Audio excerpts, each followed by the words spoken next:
Hello mga boss, magawa po tayo ngayon ng tutorial para po ito sa mga baguhan nating mga mechanic na kasama natin mga bago pa lang sa pag-aayos na nag-overhaul ng motor.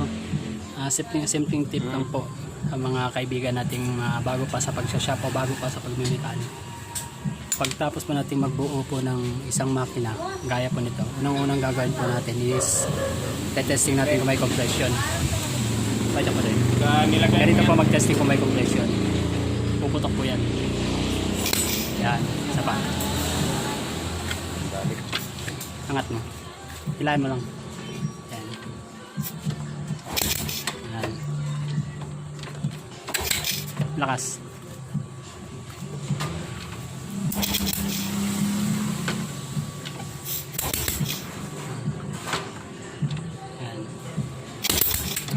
Pangalawa pong testing natin is tingnan po natin yung carb kung hinihigop po. Kung higop po yung ano niya, yung function niya, hindi po pabuga. Okay.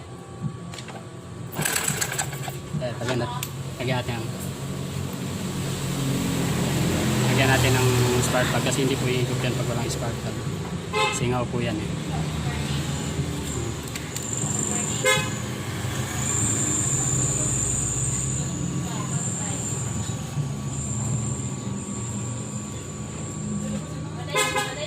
Yan.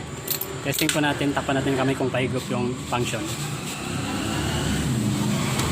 Ayan, pahigop po.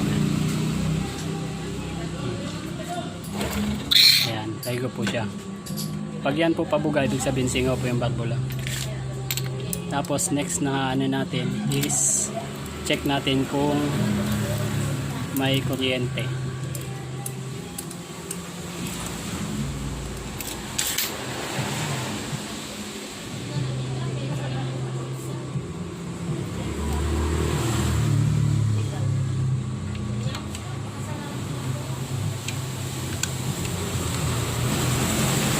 Ayan. Kung gitna. Okay.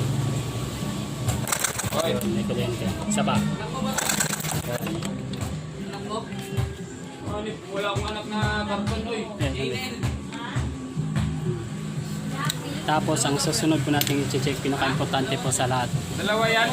Ang i-check po natin is kung umaakyat ba yung langis papunta sa taas. Ayan. Pag yan po mga ilang pindot ng ikot ng starter walang makyat na langis, ibig sabihin po malfunction po ang oil, yung supply ng oil niya.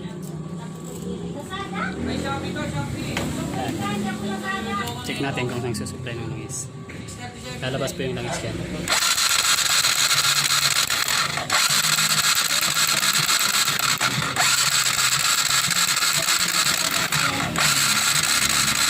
Yan po, hindi lalabas yung langis.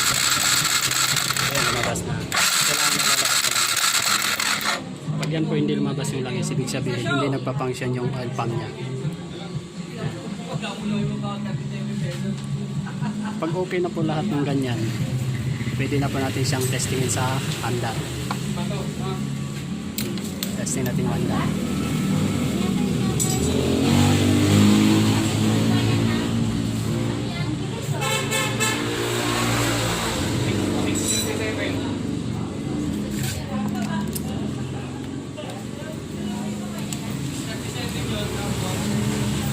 Siguraduhin po natin lahat na functionado po lahat ng tinetesting natin.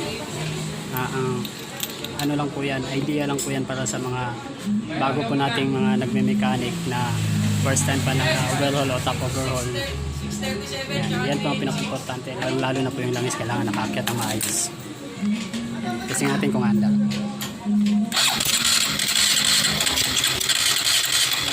May tumatawid yung kuryente.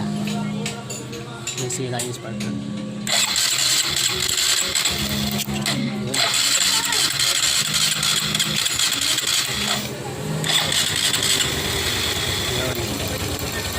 Pero may problema yung spark plug kasi lumalabas yung kuryente. Kaya maandal sa kaya ng palyado yung pag ganyan. Kailangan po walang ganyan. namamatay.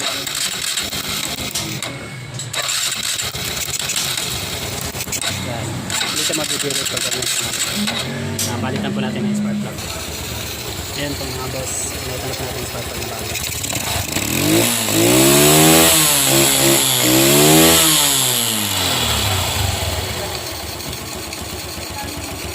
Salamat po at paki-subscribe po ang ating channel, Motoclass Vlog. Diyan po sa YouTube channel. Maraming salamat po. Thank you for watching.